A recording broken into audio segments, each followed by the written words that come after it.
அந்த மொக்கு இல்லாமல் அதை குத்தி வச்சிருக்கோம். ஆமாம், இது மாதிரி குத்தி வச்சுருக்கோம். பார்த்தீங்களா, இது மாதிரி நல்லா பார்த்துக்குங்க. குத்தி வச்சு அடியில் ஒரு முடிச்சு போடுங்க. முடிச்சு போட்டு இடையான ஒரு கல். இது எதுக்கு இந்த வெயிட் அப்படின்னு சில பேர் கேட்பாங்க. இந்த வெயிட்டை வந்து எடுத்துட்டிங்களா, நல்லா ஜூம் பண்ணி காட்டிடுங்க மக்களுக்கு.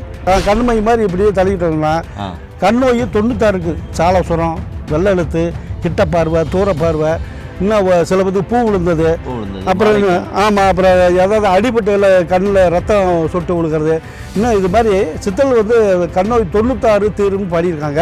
அந்த பிரகாரம் இதை மக்களுக்கு இதை தெரியப்படுத்தலாம். இது பரம்பரையாக எல்லாத்துக்கும் செய்து காமிச்சிருக்கோம், செய்து கொடுத்துருக்கோம். ஏகப்பட்ட வைத்தியர்களுக்கு செய்து காட்டியிருக்கோம். இந்த மாதிரி வீடியோலாம் நிறையா போட்டிருக்கோம். அதனால் பசு வெண்ணெய், இந்த வெண்ணெயை வந்து அப்படியே அதுக்கு மேலே வந்து பூசணும். மெதுவாக பூசுங்க. இப்போ நாங்கள் வீடியோ எடுக்கிற இடம் கொஞ்சம் சீராக இல்லாததுனால கொஞ்சம் சிரமமாக இருக்குது. நீங்கள் வீட்டில் பொறுமையாக உங்களோட கிச்சன் டேபிள் மேலேயே வச்சு கொஞ்சம் கொஞ்சமாக அழகாக பூசி இது பண்ணலாம். இப்போ பாருங்கள், உள்ளே விடுறோம். மெதுவாக வெயிட் அதிகமாக விட்டாத்தே வெண்ணெய் மேலே மிதக்காது, சரிங்களா?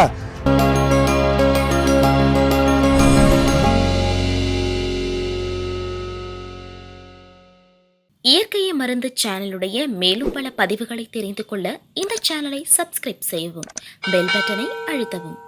மேலும் மருத்துவரின் ஆலோசனை பெற இந்த வீடியோவில் உள்ள எண்ணிற்கு தொடர்பு கொள்ளவும்.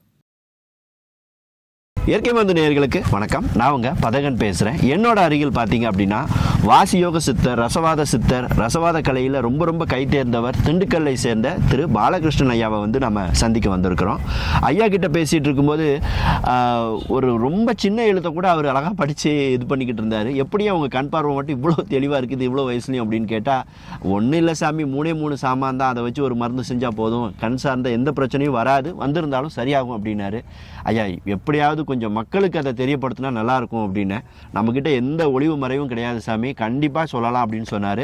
ஸோ அப்படிப்பட்ட பல வருடங்களாக அவரோட கண் பார்வையும் சரி, அவரை தேடி வந்தவங்களோட கண் பார்வையும் சரி, ரொம்ப சிறப்பாக இருக்கிறதுக்கு உதவி பண்ண அந்த முக்கியமான மருந்தை தான் வந்து இன்றைக்கி நம்ம செய்முறை வீடியோவாகவே போட போகிறோம். என்னென்ன பொருட்கள், அதை எப்படி மருந்தாக மாற்றுறதுன்னு எல்லாமே இன்றைக்கி நம்ம காணிக்க போகிறோம். ஸோ வாங்க வீடியோக்குள்ளே போகலாம். ஸ்கிப் பண்ணாமல் ஃபுல்லாக பாருங்கள். ஐயா வணக்கங்கய்யா. வணக்கங்கய்யா. ஐயா, எனக்கு ரொம்ப சந்தோஷம். ஒரு முறையும் நீங்கள் வழக்கமாக எல்லா வைத்தியர்களும் அவங்கக்கிட்ட இருக்கிற ஒரு பிரத்யேகமான மருந்து, பல வருடங்களாக பலன் கொடுத்த மருந்துகளை வந்து யாருக்கிட்டையும் சொல்லாமல் அவங்களோட அடுத்த தலைமுறைக்கிட்ட மட்டுமே சொல்லி வச்சிட்ருப்பாங்க.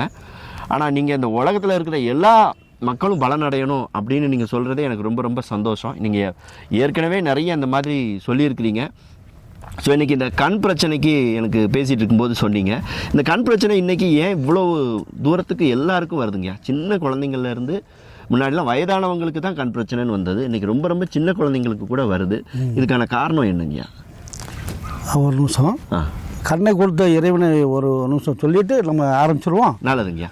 ஓம் ஸ்ரீ கைலாச கம்பளி சட்டமன்னாத திருமலோகர சவகாசியது பலசியா எல்லாமல்ல இறைவன் எல்லோருக்கும் நல்ல வீட்டும் நோயற்ற வாழ்வும் குறைவிட்ட செலுத்திக் கொடுக்கும். இந்த சேனலை பார்த்துக்கொண்ட என் உயிரினு மேலே ரத்தத்துக்கு சித்தத்துக்கு மாதாப்பதா குருதேவங்க சர்வ நேயர்கள் அனைவருக்கும் அந்த எல்லாமலை இறைவனும் பாட்டு சித்தர் பெருங்களும் சகல சௌபாகியத்தை கொடுத்து நோயற்ற வாழ்வும் குறைவற்ற செலுத்திக் கொடுக்கணும் வாழ்த்து வழங்கி, இந்த எனக்கு சொல்லிக் கொடுத்த குருபாலியை வழங்கி இந்த கண் சம்மந்தப்பட்ட விஷயத்தை ஐயாவுங்க கேட்டிருக்காங்க.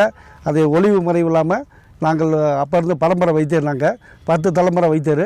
உங்களுக்கு எங்களால் இது வரைக்கும் கைகண்ட மருந்து, இந்த மருந்து கண் நோய் சம்மந்தப்பட்டது, அதை தெளிவாக என்னென்ன செய்யணும் அப்படிங்கிற டீட்டெயிலாக செய்முறை விளக்கத்தோடு உங்களுக்கு செய்து காமிச்சிடுறோம். நல்லதுங்க சொல்லுங்க. இப்போ வந்து 3 பொருள் தான் ஐயா சொன்ன பிரகாரம். 3 பொருளில் 2 கண்ணு நல்லா தெரியும். கண் நோய் 96 இருக்குன்னு சொல்லி, என்ன காரணத்தினால கண் பிரச்சனை வந்திருந்தாலும், ஆமாம், எந்த காலத்தில் வந்திருந்தாலும் சரி, நான் சொல்லலை, சித்தல் பெருமக்கள் அகத்திய பெருமான் வந்து அழகாக பண்ணியிருக்காரு.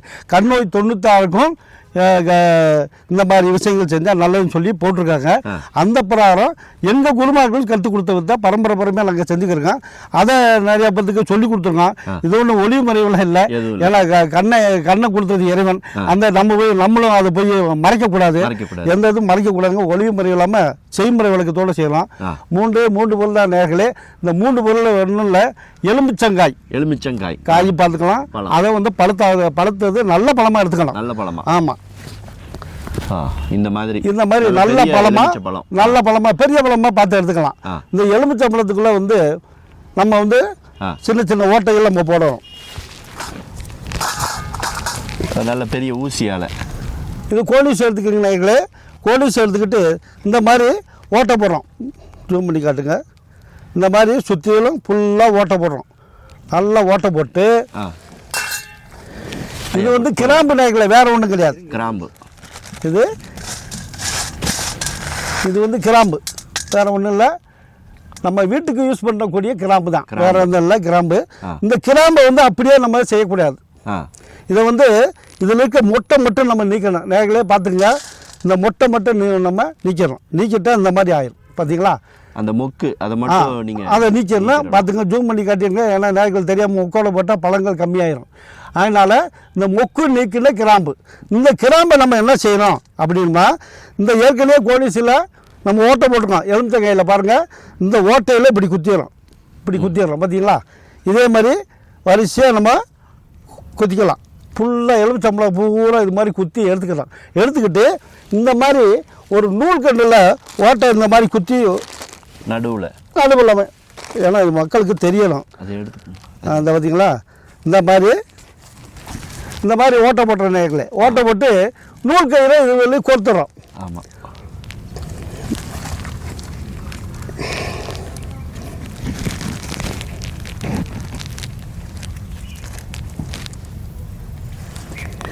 பார்த்தீங்களா, இங்கே செய்முறை விளக்கத்தோடு காட்டிக்கிருக்கான் பாருங்கள்.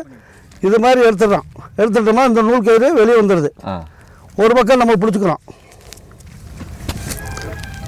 இந்த மாதிரி பிடிச்சி இதுக்கடியில் வெயிட்டு நம்ம ஒரு கல்லை வச்சு வெயிட்டை வச்சு கட்டிக்கிறோம். மேலே வந்து வெண்ணெய், இந்த பசு மாட்டு வெண்ணெய் வச்சுருக்கோம். இப்போ செய்முறை விளக்கத்தோடு காட்டுறோம். இந்த வெண்ணெய் வந்து இதில் நம்ம தழுவி அதுக்குள்ளே தண்ணியை ஊற்றி வச்சிடணும். தண்ணியை ஊற்றி வச்சு மறுநாள் காலையில் தண்ணியை வந்து புது தண்ணியை நம்ம பழைய தண்ணியை எடுத்துகிட்டு புது தண்ணி ஊற்றணும். மீண்டும் மறுநாள் பழைய தண்ணி எடுத்துகிட்டு புது தண்ணி ஊற்றணும். இப்படி 48 நாட்கள் செய்த பின்னாடி 48ஆம் நாட்கள் வந்து இந்த கிராம்பை மட்டும் நம்ம எடுத்து அந்த வெண்ணெய் எடுத்து நல்லா நகுன்னு நல்லா அரைச்சிறங்கினீங்களே. நல்லா அரைச்ச பின்னாடி அதை எடுத்து லேசாக இந்த பக்கம் உள்ள தடவைனா கழிக்க மாதிரி கண்மை போகிற மாதிரி லேசாக டெய்லி வச்சுடுவோம். லேசாக எரியும், வேறு ஒன்றும் செய்யாது. எந்த சைடு எஃபெக்ட்டு பத்தியம் கிடையாது. கண்நோய் 96 ஒரு 48 நாள், ஒரு மண்டலம் அப்படி சித்தர்கள் பண்ணியிருக்காங்க. சீராதுகளுக்கு 2 மண்டலம் வரைக்கும் போடலாம். இப்படி போட ஒரு சின்ன சந்தேகம் குறுக்கு பேச பண்ணிக்கணும். இதில் எத்தனை கிராம்புகள் நம்ம ஏன்னா உங்களுக்கு எலுமிச்சம்பழத்தில் எவ்வளோ குத்துதோ அந்த அளவுக்கு வச்சுக்கலாம். நம்ம பெரிய பழமாகவே வச்சுக்கலாம். பெரிய பழமாகவே. ஆமாம். இந்த ஒரு நிமிஷம் காட்டிடுவோம். கொடுங்க. பார்த்தீங்களா நேர்களே, இது மாதிரி குத்தி வச்சிருக்கோம். நல்லா ஜூம் பண்ணி காட்டுங்க. உங்களால் எத்தனை எலுமிச்சை ஓட்டைகள் போட்டு கிராம்பை குத்தி வைக்க முடியுமோ கொடுத்தாலும் அந்த மொக்கு இல்லாமல் அதை குத்தி வச்சிருக்கோம். ஆமாம், இது மாதிரி குத்தி வச்சிருக்கோம். பார்த்தீங்களா, இது மாதிரி நல்லா பார்த்துக்குங்க. குத்தி வச்சு அடியில் ஒரு முடிச்சு போடுங்க. முடிச்சு போட்டு இடையான ஒரு கல். இது எதுக்கு இந்த வெயிட் அப்படின்னு சில பேர் கேட்பாங்க. இந்த வெயிட்டை வந்து எடுத்துட்டிங்களா, நல்லா ஜூம் பண்ணி காட்டிடுங்க மக்களுக்கு. இந்த வெயிட்டு வந்து கீழே வந்து வெண்ணெய் இது மேலே தடவிடும். வெண்ணெய் வந்து மேலே இழுத்துட்டு போகும். அந்த வெண்ணெய் போகாத அளவுக்கு வெண்ணெய் வந்து மேலே தூக்காத அளவுக்கு நம்ம போடுறது. இப்படி வச்சிடறோம். ஒரு மண்பானை, புது மண்பானை இல்லையா? ஆமாம், புது மண்பானை நேர்களே. இது புது மண்பானை பாருங்கள். பானையில், அதாவது இந்த பெரிய பானை எடுத்துக்கலாம். வந்து சின்ன பானை வச்சிருக்கேன். நடுப்பகுதியில் இருக்கிற மாதிரி இடைவெளி விட்டு. ஆமாம், பார்த்துக்குங்க. கல்லுக்கும் அதுக்குமான இடைவெளி இது. ஆமாம். இது எதுக்குன்னா வெயிட்டு கீழே போய் நிற்கிறதுக்காக. வெண்ணெய் போட்டோம்னா மேலே தூக்கிட்டு ஒரு தண்ணி ஊற்றணும். வந்து அந்த பானையோட அடிப்பகுதியை தொடக்கூடாது. அதனால கயிறு கட்டி கீழே கல் கட்டி இப்படி நுட்பமாக நீங்கள் வைக்கணும். ஆமாம், இது மாதிரி இதுக்கு மேலே ஒரு கரண்டியை வச்சு நீங்கள் கரண்டியோ குச்சியோ ஏதோ ஒன்று இப்படி வச்சுறீங்க. கீழே ஒரு கல், மேலே ஒரு குச்சி அல்லது கரண்டி கட்டி இப்படி வச்சிட்டிங்கன்னா அந்த எலுமிச்சை பழம் வந்து அந்த பானையோட நடுப்பகுதியில் இருக்கிற மாதிரி இருக்கும். பார்த்தீங்களா நேர்களே, இது மாதிரி வச்சிடறோம். கரண்டி வச்சுக்கிட்டாலும் சரி, வேறு எது வச்சுக்கிட்டாலும் சரி, இந்த மாதிரி வச்சிடறோம். இதில் வந்து வெண்ணெய் தடவுறோம். இப்போ இது பழத்துக்கு அந்த கிராம்புக்கும் மேலே வெண்ணெயை வந்து ஃபுல்லாக அப்ளை பண்ணணும். ஆமாம், வெண்ணெய் அப்புறம் வெண்ணெய் அப்ளை வெண்ணெய் கொடுங்க. இந்த கிராம்பு கிட்ட வச்சுங்க. இது வாங்கிக்கோங்க. நான் பிடிச்சிக்கிறேங்கய்யா. நீங்கள் இப்போ கொடுங்க. பார்த்தீங்களா நேர்களே, இதில் வந்து தண்ணி ஊற்றணும். இது வந்து சுத்தமான பசு வெண்ணெய். ஆமாங்களா? இது நான் தடவிட்ட பின்னாடி ஊற்றிக்கலாமா? ஆமாம், முதல்ல தடவிக்கோங்க. ஏங்களே சுத்தமான பசு வெண்ணெய். இப்போது இந்த வெண்ணெயை வந்து அப்படியே அதுக்கு மேலே வந்து பூசணும். மெதுவாக பூசுங்க. இப்போ நாங்கள் வீடியோ எடுக்கிற இடம் கொஞ்சம் சீராக இல்லாததுனால கொஞ்சம் சிரமமாக இருக்குது. நீங்கள் வீட்டில் பொறுமையாக உங்களோட கிச்சன் டேபிள் மேலேயே வச்சு கொஞ்சம் கொஞ்சமாக அழகாக பூசி இது பண்ணலாம். ஆமாம், அந்த எலுமிச்சையும் கிராம்பையும் சுத்தமாக நம்ம கவர் பண்ணிடணும். எங்கேயுமே அது தெரியாத அளவுக்கு கொஞ்சம் கொஞ்சமாக இது பண்ணுங்கள். இப்போ வீடியோவில் நம்ம அதிக நேரம் எடுத்துக்க முடியாதுன்றதுனால நம்ம கொஞ்சம் அவசரமாகவே இதை பண்ணுறோம். உங்களுக்கு எப்படி இருக்கும் அப்படின்றத தெரியப்படுத்துறதுக்காக. இந்த முக்கை நீங்கள் ஏற்கனவே எடுக்கிறதுனால அந்த வெண்ணெயும் வந்து நல்லா பிடிச்சிக்கிடும். இப்போ நம்ம வெளியே வந்ததுனால வெண்ணெய் கொஞ்சம் உருகின மாதிரி இருக்குது. நீங்கள் நல்ல பதமான இதில் வச்சுருந்தீங்க, குளிராக வச்சுருந்தீங்க அப்படின்னா அது நல்ல மேலே அப்படியே க்ரீம் பூசின மாதிரி ஆயிரும். சரிங்க, அவ்வளோ எடுத்துக்கங்க. இல்லை தண்ணி ஊற்றி இந்த பானையில் இப்போது நம்ம தண்ணி ஊற்ற போகிறோம். தண்ணி ஊற்றுங்க. எவ்வளோ தண்ணி ஊற்றணுங்க? தண்ணி ஃபுல்லாக ஊற்றணும். பானை ஃபுல்லாக தண்ணி.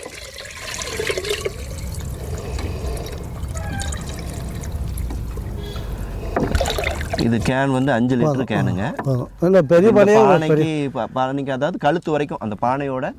இப்போ பாருங்கள், எலுமிச்சம்பழத்தில் ஊற்றி ஓட்டை போட்டு அதில் மொட்டு நீக்கின கிராம்பை உள்ளே அமைச்சிருக்கோம். அதுக்கு மேலே பசுமாட்டு வெண்ணெய், வேறு என்ன வெண்ணெய் போடக்கூடாது, பசுமாட்டு வெண்ணெயை போட்டு அது கீழே இந்த கல் எதுக்கு கட்டியிருக்கோம் அப்படின்னா, கல் வந்து இப்போ தண்ணிக்குள்ளே விட்டோன்னே வெண்ணெய் வந்து மேலே தூக்கிட்டு போயிடும். ஆனால் இந்த வெண்ணெய் வந்து தண்ணிக்குள்ளே இருக்கணும், அதுக்காக இந்த வெயிட் கொடுத்துருக்கோம். இப்போ பாருங்கள், உள்ளே விடுறோம்.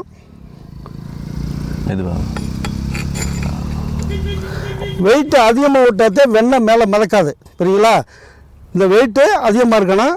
அந்த இது தண்ணி அந்த இது உள்ளே இருக்க மாதிரி செய்யணும். இப்போ மேலே மிதக்காத அளவுக்கு வெயிட்டு கொடுக்கணும். உள்ளே இப்போ நம்ம சேம்பிளுக்கு காட்டியிருக்கோம் உங்களுக்கு. இந்த வெயிட் இல்லாத அளவுக்கு உள்ளே இருக்கணும். தண்ணி மூழ்கிற அளவுக்கு இருக்கணும் நேர்களே. இப்படி மூழ்கிற அளவுக்கு இருந்த பின்னாடி ஒரு நாள் விட்டுறணும். அதாவது வெயில் மேலே ஏதாவது மூடி போடணுமா? மூடி தேவையான போட்டுக்கலாம். துணியோ போட்டுக்கலாம். கீழே ஒரு மணல் கொட்டி அதில் தண்ணி தெளிச்சு அது மேலே வச்சா கூலிங்காகவே இருக்கும். நம்ம ஐஸ் வைக்காம அப்படி வச்சுக்கிட்டே வந்தோம்னா அடிக்கிற நிமிஷம் தண்ணி தெளிச்சுக்கிட்டே வரணும். அந்த மணலில் கூலிங்காக இருந்துக்கிட்டே இருக்கணும். அடுத்து பார்த்தீங்கன்னா இதை காலையில் எந்திரிக்கிறீங்க, இந்த தண்ணியை மட்டும் மாற்றுறீங்க. ஆமாம், பக்குவமாக அந்த தண்ணியை இப்படி தூக்கிறீங்க. தண்ணியை தூக்கி கீழே ஊற்றிட்டு பழையபடி புது தண்ணி ஊற்றி பழையபடி இதே மாதிரி வச்சாருங்க. அவ்வளோதான். இப்படி வச்ச முன்னாடி பழையபடி மூடி போட்டுக்கலாம். இப்படியே எத்தனை நாள்? 48 நாள், ஒரு மண்டலம். ஆமாம், ஒரு மண்டலம் போட்ட முன்னாடி கம்ப்ளீட்டாக இதை எடுத்துடுறீங்க. எடுத்துட்டு இந்த வெண்ணெயை மட்டும் எடுத்துக்கிறீங்க. வெண்ணெயும் கிராம்பியும் எடுத்துக்கிறீங்க. எலுமிச்சம்பழத்தை தூக்கி போட்டுடணும். உள்ளே இருக்கிறத மற்ற எல்லாம் எடுத்துகிட்டு எலுமிச்சம்பழத்தை தூக்கி போட்டு வெண்ணெயும் இந்த கிராம்பியை மட்டும் நல்லா நெகுன்னு அரைச்சிட்டு சும்மா அதில் ஒரு டப்பாவில் பந்து வச்சுக்கலாம். கண்மை மாதிரி இப்படியே தள்ளிக்கிட்டோம்னா கண் நோய் 96 இருக்குது. சாலசுரம், வெள்ளை எழுத்து, கிட்ட பார்வை, தூர பார்வை, இன்னும் சில பேருக்கு பூ விழுந்தது, அப்புறம் ஆமாம், அப்புறம் ஏதாவது அடிபட்டு கண்ணில் ரத்தம் சொட்டு விழுக்கிறது, இன்னும் இது மாதிரி சித்தல் வந்து கண் நோய் 96 தீருன்னு பண்ணியிருக்காங்க. அந்த பிரகாரம் இதை மக்களுக்கு இதை தெரியப்படுத்தலாம். இது பரம்பரையாக எல்லாத்துக்கும் செய்து காமிச்சிருக்கோம், செய்து கொடுத்துருக்கோம். ஏகப்பட்ட வைத்தியர்களுக்கு செய்து காட்டியிருக்கோம். இந்த மாதிரி வீடியோலாம் நிறையா போட்டிருக்கோம். மக்கள் பயனடைஞ்சிட்டு அப்படிங்கிறதுக்காக தான். கொஞ்சம் சிரமம் தான் இது, வந்து கொஞ்சம் சிரமம் தான். பொறுமையாகவும் நிதானமாகவும் செய்ய வேண்டிய ஒரு இது. ஆனால் கண் நோய் 96 அந்த வேலையில் செய்யும். ஒன்று எந்த சைடு எஃபெக்ட்டும் பத்தியம் கிடையாது. இது வரைக்கும் பார்த்துக்கிற அன்பான நேயர்களுக்கு இதில் இன்னும் நிறைய விஷயங்கள் இருக்குது. அடுத்த பதிவில் ஐயா சொல்லும்போது நம்ம ஏற்பாடு பண்ணுவோம் கூறிக்கொண்டு உங்களுடன் இந்த சேனலை பார்த்துக்கிற அன்பான நேயர்களுக்கு மீண்டும் வணக்கத்தை தெரிவிப்பது. அடுத்த பதிவுக்கு போவோம். ஐயா, ரொம்ப நன்றிங்கய்யா. பல வருடங்களாக நீங்கள் பயன்படுத்திட்டு வந்த ஒரு அற்புதமான மருந்தை இன்றைக்கி மக்களுக்கு செஞ்சே காணிச்சிருக்கீங்க. மக்கள் இந்த பதிவு உங்களுக்கு ரொம்ப பயனுள்ளதாக இருக்கும் அப்படின்னு நாங்கள் நம்புகிறோம். இதை முடிஞ்ச வரைக்கும் நீங்களே முயற்சி பண்ணி பாருங்கள். இதில் எந்த விதமான பக்க விளைவுகளோ ரசாயனங்களோ எந்த கலப்பும் கிடையாது. 4 பொருள்: தண்ணி, வெண்ணெய், எலுமிச்சை, கிராம்பு.